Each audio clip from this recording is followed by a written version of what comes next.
Vous êtes chargé de la jeunesse. Comment répondre au rapport de la commission Sauvé sur les abus sexuels dans l'Église catholique, qui a évidemment pendant des décennies touché et abusé de jeunes? Ça fait toujours très mal au ventre. Et en même temps, j'ai d'abord une première pensée, moi, pour ces enfants, pour ces 300 000 personnes, parce que c'est des victimes, parce que c'est eux, parce que c'est des personnes pour qui on a de l'affection normalement. Un responsable religieux, quand c'est quelqu'un pour qui on a un respect particulier. Par contre, je voulais vraiment saluer la qualité du travail de ce rapport, et je crois que c'est une première. Est-ce que maintenant le gouvernement doit s'en emparer aussi?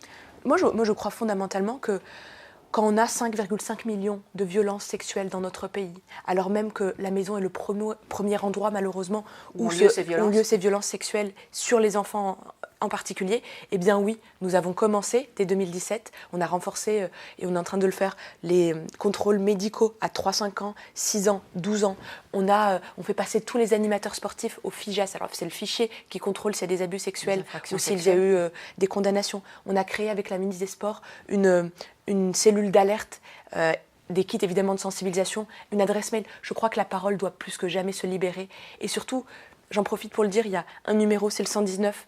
Il ne faut plus jamais avoir honte. Quand on comprend ce qui se passe, il faut le dire à n'importe quelle personne en qui on a confiance. L'inceste, puisque c'est de ça dont on parle, c'est le prochain scandale massif auquel il va falloir s'attaquer.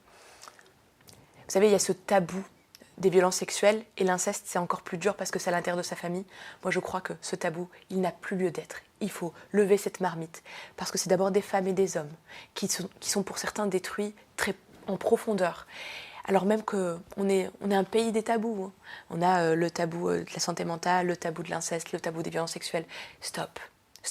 Ce rapport a été fait d'une méthodologie, et je salue ce rapport par sa qualité, par sa profondeur et par sa méthodologie. Alors oui, aujourd'hui, mais on a commencé, mais hop, il n'y a plus à s'arrêter.